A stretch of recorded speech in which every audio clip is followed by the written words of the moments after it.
ทุกคนบ่าวน้อมน่ะอยากเห็นแต่ผู้สาวเก็บผักเนาะอากาศร้อนกับสวนน้องไปโอ้ยเขาเอาเรือตัวดีๆกว่านี้เรือจะเองไหมมันหัวเด้อเรือตัวนี้มันเข้าแห้งเลยเนี่ยสาวไทยว่ะส่วนนั่งเรือไปเก็บผักอีกแล้วทุกคนสาวพายใจไปยัง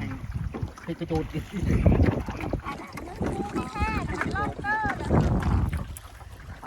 อากาศร้อนๆเนาะโดนน้ำคือสิเย็นดีทุกคนเนาะเรือขับเลยไปวนพักพี่น้องเราว่า4-5 คนนั่งได้โอ้เราพายเรือเก่งเนาะยอมรับเลย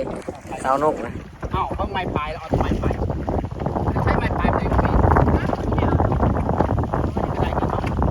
ก็ไปกันเลยเอาไม้ปลายก็ได้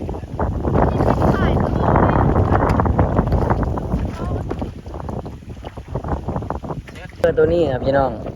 มันจะต่างจากเรือไม้เนาะถ้าเรือไม้เขาเจ้าเฮ็ดเองนี่คักเนาะอันนี้เป็นเรือนี่เขาเจ้าซื้อเอาแต่ว่า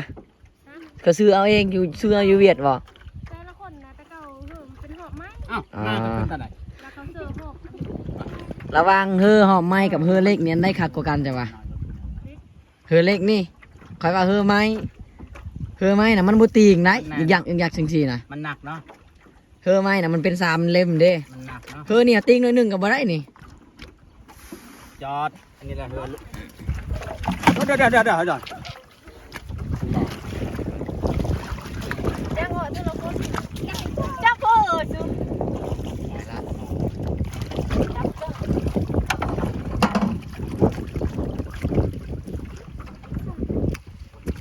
พักอยู่ใจติดปกติโอ้นี่เนาะผักของเพิ่นงามเนาะไปมื้อนั้นบ่งามปานใดเนาะมามื้อนี้นะงามทุกคนลงเจอขี้แม่ไอ้บ่ได้ไม้ถึงผักเลยไอ้ไม้ถึงคนพดนะนี่มันบ่พอน้ำมันนี่ฮะเอาผักสาวไทยนะมาโฮสอันนี้แม่นผักหอมเนาะผักเองก็ได้ผักเขียวงามขนาดเลยทุกคนจนแทงกระแดงปันอย่างเพราะเขากำลังซิมาโฮสมันก็ต้องแม่มันหกเว้นวันหนึ่งแล้ว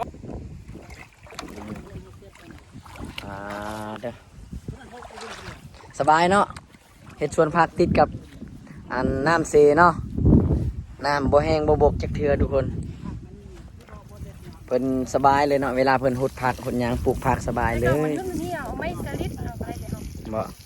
อ๋อถ้าน้ำคืนหอดอันติดกับหัวน้องนี่เอามือสั่นเอาก็ได้เนาะ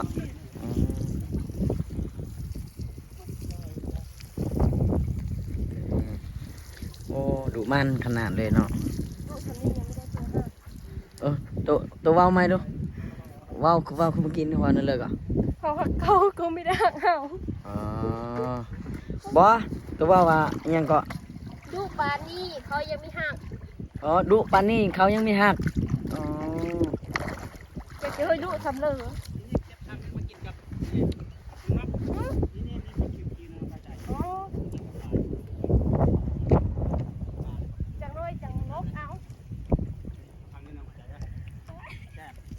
แซ่บได้คิวแซ่บ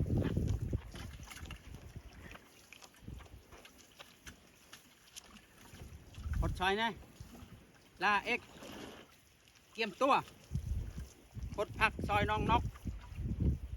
คนงามประจำซองเบาโกยงามเขาหักเลยฉันงามเขาหักเลย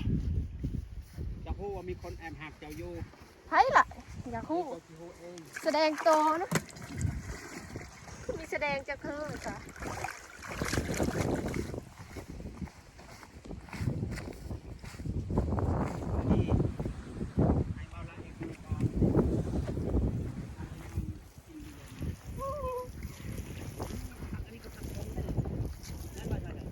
ทุกคนน้องเพิ่นจมแล้วเนาะเพิ่นว่าเฮ็ดเวียกเฮ็ดงานดุปานนี้บ่มีคนมักทุกคนโอ้ไปก็ได้ทุกคนมามักเพิ่นแหน่บ่มักก็ถ้าบ่มักก็มาโต๊ะให้ฮักก็ได้เนาะพอได้กำลังใจพอได้กำลังใจว่าง่ายๆคือขาดคนกำลังใจเนาะโอ้ยเนาะอยากโดดน้ำเซคาเมื่อก่อนเลยเด้อทุกคนขาดคนกำลังใจทุกคน มากำลังใจให้น้องแน่ แม่ โอ้เบิ่งขาดคนกำลังใจว่ะคนเฮาน่ะถ้าบ่มีคนกำลังใจบ่มีคนซัพพอร์ตให้นี่คือว่าท้อเด้เนาะ แม่ อ๋อว่าเมื่อยได้เพิ่นว่าคันบ่มีคนกำลังใจให้นะเฮาไปเบิ่งหมู่เนาะหมู่วัดมีผู้บอกผู้บ่าวเพิ่นแล้วเนาะ แม่ อืมไปงานบุญไปหยังกะนั่งน้ำผู้บ่าวนั่งรถอ่ะนะพี่น้อง แต่ว่าไปงานบุญงานดองก็ไปเป็น อ๋องานดองเพิ่นก็ไปเป็นครู แม่ อืมปันหันมาที่ตู่เด้ไปผู้เดียวเนาะ ไปเดียวย่างไป เออทุกคนรถจักรเพิ่นกะเพ่เลยติคือว่า แม่น อ๋อ บุญแต่น้องสาวยังโสดนำไป อ๋อ แต่น้องสาวมีแพทย์เนี่ยโอ้ ใครมีใครน้องจ้า คอยบ้านเลย เราหัวจักเมียคอยอีกเนาะ คอยกันเนี่ย แล้วว่าคอยหน้าคือกันบ่คือเดี๋ยวคอยยิ้มนะ บ่ให้ยิ้มคือบ่ คือเด็ก ย่องอายโพดเนาะ ก็คือแท้ไอ้ อย่าย่องอายเนี่ยอย่าย่องอายหลายเด้ออายสิโตนน้ำนี้เจ้าน่ะเมื่อคอนนี่นี่ครับพี่น้องก็บ่าวไทยบ้านนอกมาทายกะเป็นน้องเป็นนุ่งเนาะทุกคนเนาะแบบเฮ็ดคลิปน้องๆเพิ่นนะ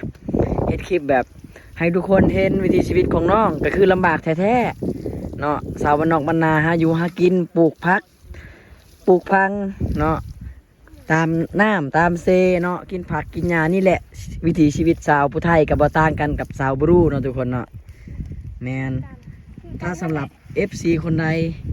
อยากคุยอยากร่วมกับน้องเนาะหรือว่าอยากสนับสนุนน้องอยากกำลังใจน้องกะสามารถคุยกับน้องได้เนาะทุกคนเนาะเพราะว่าสภาพเฮือนซ่านบ้านซองของน้องกะตามที่เบิงตามที่เห็นอย่างบ้าวไทยบ้านนอกลงคลิปนั่นแหละทุกคนกับประมาณนั่นเลยทุกคนเนาะสาวลาวกะสิประมาณนี้แหละส่วนน้อยเนาะค่ะผู้มีก็มีเนาะน้องเนาะ แม่ คือจังเฮาผู้บ่มีกะหาเงินจักสิหาหยังมาใส่เนาะ แม่ หาเงินโบเก่งทุกคนบ้านนอกบ้านนากะอยู่บ้านนอกผู้รวยก็รวยอีเลยเนาะ แม่ บ้านเฮาผู้บ่ได้นี่เฮ็ดจังไดก็บ่ได้เนาะความหวังอยากถึกเลข400 ล้านก็บ่ถึกจักเทื่อเนาะ แล้วบ่นี่ แล้วแล้วเนาะทุกคนเนาะไปเอามือก้อนมันนี่เนาะลองพายเฮออยู่ทางกลางกันเขาสิว่าจังไดนะแล้วพายแบบแล้วเฮาก็พายกลับคืนเนาะทุกคนตอนนี้สาวนกกับบ่าวไทยบ้านนอกนะสิแกล้งยูทูบเบอร์เนาะบ่าวนอมจากเมืองจำพรกับสาวยังเกาะ สาวละมอนกับสาวฟ้าไซเนาะเขาพายเฮอซิเมอร์ก่อนนะทำท่าซื่อๆเนาะเด็กก็มากขึ้นนะทุกคนทำท่าเมื่อก่อนเนาะนี่ทุกคนเราจะมาแกง2 คน3 คนเนาะเฮ้อนะเขาสิเอามาก่อนเพิ่นสิขึ้นจังไหนนะแล้วเราไปอยู่ฝั่งพุ่นแล้วเพิ่นจะข้ามมาเนาะไปทุกคนให้น้องพาไซน้องนกจับกองเนาะไทยบ้านนอกสิพายเฮออีกเทื่อนึงเนาะยังบ่ยอมเนาะทุกคน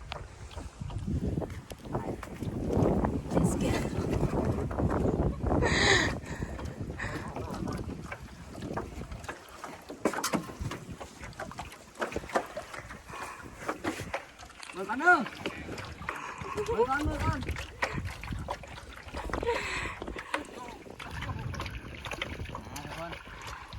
เรียนไทยฮื้อน้ำตาผู้ไทยเนาะทุกคนเนาะไทยเป็นนอกผ่านแล้วพอการไทยฮื้อนี่เนาะพอไทยก่อนหน้าซีดเลยเนาะลงมารอดเนาะแต่มารอบนี้โอเคแล้วหรอกดิผ่านเลยพอนี่น้องนก ผ่านแล้วได้เลย นักเล่นผ่านเองเมื่อก่อนคนไทยได้อยู่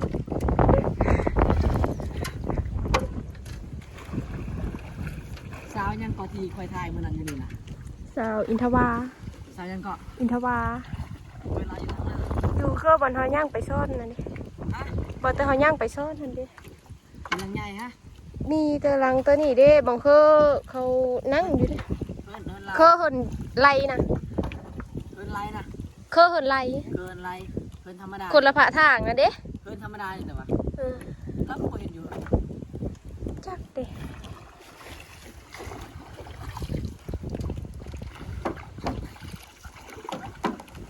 โดนเขาแนมกันแล้วเขาแนมมัน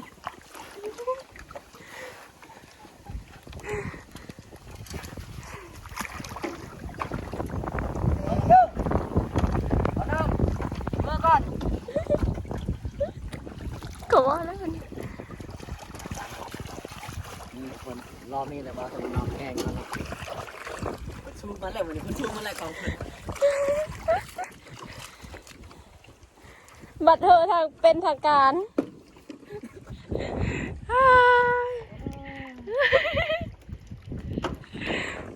มาแล้วแม่มือล่ะ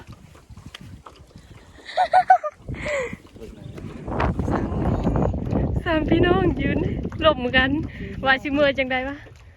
กำลังหดพัก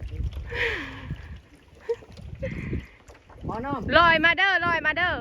ไปแล้วมือ เบ็ดสิบเปอร์เซ็นต์ จับเส้นเลย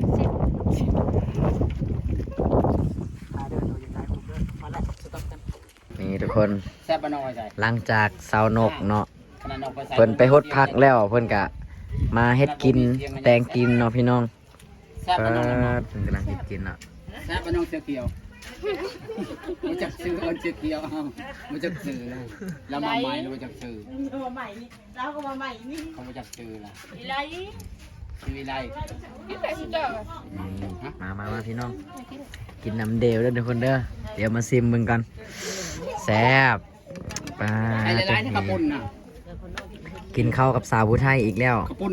เกลือขี้เทา อืมนี่ทุกคนเนาะ กระปุ มาน เกลือขี้เทานี่ เด้อพี่น้องกินข้าวกับสาวนกอีกแล้วเด้อ กระปุนเกลือขี้เทาเด้อพี่น้องเด้อถ้าผู้ใดบ่ได้กินแล้วอย่าผิดหวังแน่ๆพี่น้องกระปุนนี่เขาซื้อที่มีกระสดๆแล้วเขามาเกลือขี้เทาอยู่เบื้อน เพราะว่าบางน้องพิมผู้เดียว แซ่บกระปุนเกลือขี้เทากับไม่มีเอาเบิ่งสาวผู้ไทยอย่ากินแซ่บ สาวนกลาวบ่กินน่ะแสดงว่าบ่แซ่บเนาะ แม่ ถ้ามันแซ่บเราต้องกินแม่นแต่ว่า ให้น้องเขากินก่อนเพราะว่าเอากำลัง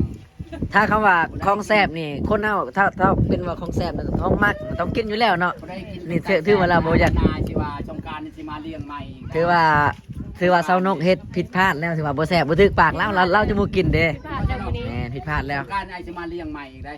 เออ ที่ห้าไปวันอื่น ยังน้องเรากินเฮาก็กินเนาะ บ่กินได้ เดี๋ยวจังหน่อยให้เราไปซื้อไหมเนาะเพราะว่าตัวนี้เฮ็ดบ่ถึกปากเด้ไปเอามาอีกเด้อ2ตัวเด้อ โอ้มันคำ ฮะเราเปลี่ยนแผนเลยวันนี้เนาะ วันนี้สุดท้ายแล้วคำแล้วนอนอยู่เมืองนองกับ2คืนคนมันจะเมืองนอกนี่นะ อืม นี่ส่วนเพิ่นนี่เพิ่นทิมค่อยไปมันนี่ค่อยพ่วงไปผู้เดียวเลยไปผู้เดียวมา โอ้เฮาคาเวเนาะ วันนี้ขึ้นว่าชิเมื่อเลยแล้วว่าเขาเทินมาสัญญากับสาวนกเลยสาวนกคอยว่าขี้โต๊ะอีกเลยว่าแค่ไหนอดนอนก่อนมื้อนี้คืนนึงว่า ขี่ตัวแท้แล้ว ให้เพิ่นนี่บ่ไปไทยคลิปนำกันนี่จะให้ในจังหน่อยตั้งให้ในใจปัญหาจะวอยละฝัง อืมธรรมดาเด้อ อยากเรียกกับแม่นอันนี้ก็เกือบเราบ่มาเนี่ยเกือบมาคนเดียวเนี่ย กินข้าวน้ำเดวเด้อ แซ่บ กิน แซ่บพี่น้อง ปลาเผาเนาะหรือว่าปลาพันกระปุนเนาะแล้วก็ซอยจำเนาะ ปลาพันกระปุ้น อืมแซ่บๆเนาะ มา สาวนก ลูก เฮ็ด หลาน กับ เด็ก ข้า หน่ ว อยมากินรถนะบ่ได้ยากนี่มากินน้ำเอื้อยนะมานี่เอื้อยชิมเจ้ากินเนี่ย เฮ็ดกับข้าวเก่งเนาะ สนุกติดไปโอ้ย อืม ถ้าผู้ใดได้เป็นลูก จ้า เป็นเมียก็โหสุดยอดเลยไม่ต้องบอกไม่ต้องสอนเลย เรียบร้อยซ่อนกุ้งก็ได้นี่ทีนี้ได้ช่องโต ซ่อนกุ้งก็ได้ช่องโต จำไหมเนี่ยเบียกินจำไหมเนี่ย นักขากองอะเมียมาเอาให้กันแป๊บนึงเอาขากองเลย ไปเอา จุมันนี่ก็ครับ มา เนาะ เจ้า ซอยจุมาเลย หิวข้าวแห้งเนาะเมื่อกี้นี่ไปหดพัก หิวข้าวแห้ง ไปสอนปลาเนาะโอ้เราจนได้ปลาตัวบักใหญ่เนาะทุกคนเนาะมันประมาณก็ให้ฮู้ ใช้ ไป ปลาไป เนาะ ซ่อนเมื่อกี้เนี่ย เด้อ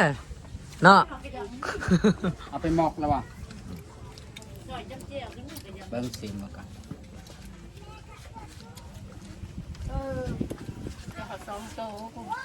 นี่นะผักอันนี้เนี่ยผักได้เนี่ย กินเด้อเต็มที่เด้อ วันนี้ว่าจิตทายน้องไปใส่คำ แซ่บได้เลย แล้วมื่อนาจังไปถ่าย มื้อหน้า เดี๋ วะ ยวสิบอกเราก่อน บอกวิธีเราจีบผู้บ่าวมาจีบจังได้ผู้บ่าวไทยจิบติด บอกเลยจะต้องเจอเด้อชาวบ้านเจอบ่ฮะบ่เจอบ่เจอต้องเอาอันนั้นต้มมาเขียนไว้เด้อเห็นบ่ ถ้าทุกคนถามว่าเป็นหยังบ่าวไทยบ้านนอกจัง มาเฮือนสาวผู้ไทยดุแถมาตลอดเนาะก็คือเพิ่นเฮ็ดกับข้าวน่ะแซ่บนะทุกคน ตรงกลางอะบ่ แซ่บเราเฮ็ดน่ะให้เลยเป็นหมดสุอย่างเนาะอย่างเช่นน้องนกเนาะนี่เขาก็ซอยกันเฮ็ดเนาะมื้อนี้บ่แซ่บจังได้ ไผ นี่ ชี้มือไผนี่ชาวนกเลยชาวหนอง ห้าแม่ครัวเนาะถ้าเป็นปลากระป๋องก็3แม่ครัวนี่ห้าแม่ครัวเนาะบ่แซ่บได้จังได๋ห้าแม่ครัวผสมเข้ากัน เฮ็ดคักไว้เจ้ากินบ่เป็นจำคอยดอกนี่กินแบบคนไทยกินมันได้บ่ได้กินได้ไปกินคนกิน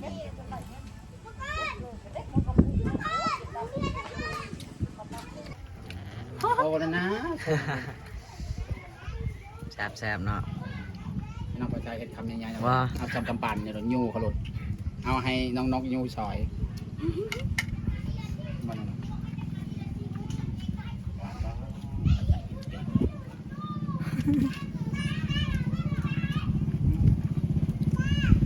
กินโซ่ให้อายเบิ่งแน่น้องล่ะเมื่อกี้นี่นะคักแท้เบิ่งเด้อสาวผู้ไทยกินข้าวเนาะ พอใจ จัดดูพาไส้ว้าดูโอ้สุดแซ่บ จะไปจับคนเรือโปง อืม คนเรือโปง นี่วิธีกินปลาพันกระพุนของสาวผู้ไทยเนาะ มาไหม แบบนี้เลยทุกคน น้อง นะ จะว่าหรอให้น้องหน่อย อืม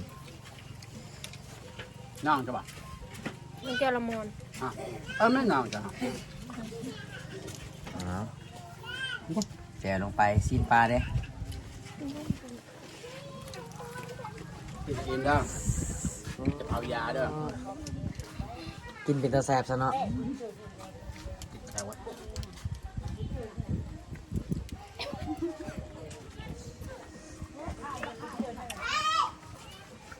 ไม่จริงขึ้นเอาถ้วยไอ้จักเข้าไปเอาจานมันนะ ผมแบ่งให้เขากินแต่งาน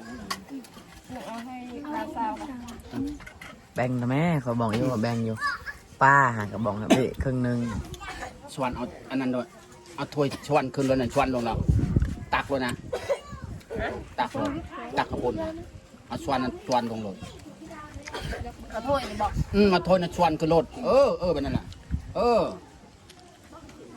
ง่ายแล้วเนาะ นี่ก็น้ำจิ้มนี่ก็ตั้งให้เขาปลาเด็กเนาะ อะไรก็ได้มันถ้าเราไม่ดีนะแม่น้ำนี่ กินพันข้าวปุ้นทุกคนโอ้แซ่บเด้อ กินเด้อ บ่าวไทยบ้านนอกมากินพันข้าวปุ้นนี่เทื่อที่2แล้วเนาะเดี๋ยวมาอีกเด้อทุกคนเทื่อที่3เดี๋ยวมาอีก เริ่ เนาะ มคอยเจ้าจูบอายหรอกในตะนอกก็เริ่มเลยตะนอมยังอายชาวไทยก็ยาอายเลยนะ บ่อันพอน้องก็บ่ค่อยเห็นอยู่เฮือน ใส่เสือละครับ ไปซื้อแล้วกลับบ่ คำนองว่าป้าก็ได้โนมาจะขึ้นใหม่จ้ะ นี่ทุกคนเนาะ โนยัง บ้านสาวผู้ไทยนี่ก็จะคือกันกับ โนไป แชม ทำ เผาบรูเลยเนาะเวลาแขกมาเฮือนนี่เพิ่นจะยกให้แขกเนาะกินข้าวกินน้ำก่อนเนาะ ได้ คือเจ้าของเฮือนน่ะจะกินน้ำลังก็ได้เนาะความหมายเพิ่นคือว่าแบบย่านแขกกินบ่อิ่มนะทุกคนประมาณนี้แหละเพิ่นเลยยกให้แขกกินก่อนเนาะเอิ้นกินกับบ่กินเนาะพวก ไป แม่เฒ่าก็นี่ไปพุ่น ไป ล่ะ จะเอาคำหนึ่งแล้วอิ่มแล้วเนี่ยคำสุดท้ายเดี๋ยวนี้เนาะ บอกให้เรากินหมดเด้อ มืด นี่ทุกคนเนาะ มืดบ่ให้มือ คุ้มไม่เบาไทยบ้านนอกนะอย่ามาให้ส่วนเบาไทยบ้านนอกมากินข้าวอยู่เฮือนสาวผู้ไทยเนาะไทยบ้านนอกค่าเวียกมื้อนี้ค่าเวียกก็ไปว่าหั่นน่ะผู้เดียวมันบ่ไปหั่นน่ะอืมเดี๋ยวเฮากะมื้อหน้ากะสิบ่ได้มาแล้วเนาะทุกคนเนาะเฮาก็มาแต่คลิปนี้เป็นคลิปสุดท้ายเนาะเดี๋ยวเขาน้องนกหมดเนาะทุกคนเนาะ ข้าวกับเปิดไปกินแหง เขาเพิ่นหมดเลยจังเนาะนี่จักสิไปหาใส่ดีเนาะเพราะว่าน้องกะเฮ็ดอันหาข้าวกินแต่ละมื้อก็ไปหารับจ้างนะก็เลยว่าดนๆจังสิได้มาเทื่อนี้ยินบ่ แต่มันให้ขนม มามื้อหน้าเอาข้าวมานำเด้อ ว่าให้เรามาเอา ฮะ อันนั้นมาเอา มาเอาจังได เอาเรื่องมึง บ่มาโล2โลนี่นะ มากินอยู่เฮือนเพิ่นนี่ 10 โลไปแล้ว คันมาได้ก็ดีแหละ2 สอบพุ่นแล้วแหละนอนสนุกเนาะคันมาได้นะ เพิ่งข่าวน้องซีเมอร์เลยเนี่ยคอยจะมากล้ากินน้ำ มาชนะอาจจะเอาข้าวสารมาฝากเขาจะได้แบบกิน แต่ข้าวซ่านให้แล้วอ่ะ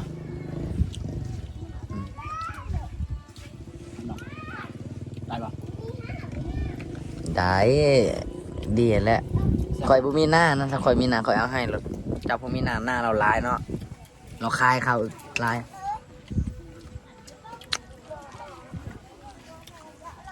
ตู้สนุกเนี่ยข้าวนี่ก็ต้องไปรับจ้างเนาะจังได้กินจังจะได้ซื้อข้าวสอบ1 2 สอบประมาณนี้เนาะทุกคน ชื่อเลยวะ ซื้ออีนี่แบบที่ตัวยังแม่ตีซื้อแต่ว่าแล้วน้องจะถ้าน้องจะตัวเจ้าหน่อยตัวได้ยังล่ะ นี่คอยว่าเราอยู่ใครใช้ชื่อว่าชื่อบ่เขา ซื้อหมดละคิดแต่นี่ซื้อหมดแต่ไม่แต่ว่า ชื่อทุกปี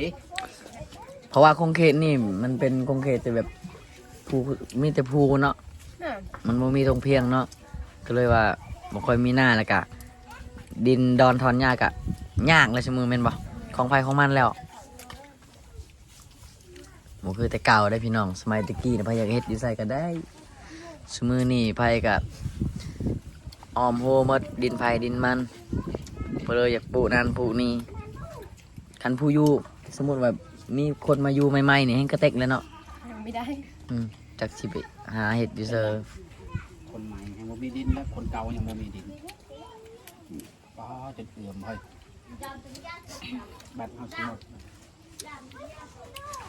ทุกคนตอนนี้ก็กินข้าวแล้วฮะกะสิได้เดินทางกลับเฮือนเนาะพาเบาน้อมเนาะ มาเล่นมอน เพิ่นอยากมาหาน้องๆ คิดฮอด อยา กิ ก นข้าว ให้ แล้วมา มา เล่น ไทยบ้านนอกมาส่ง มียั เนาะ ง ไทยบ้านนอก ให้ ก็เลยมาเนาะอันที่จริง มีแต่ ไทยบ้าน น้ำใจ นอก มาหากันเด้อ ย่างไปเทื่อเนาะมื้อนี้แต่เพิ่นอยากมาเนาะเพิ่นมาแต่ไกลก็เลยชวนเรามา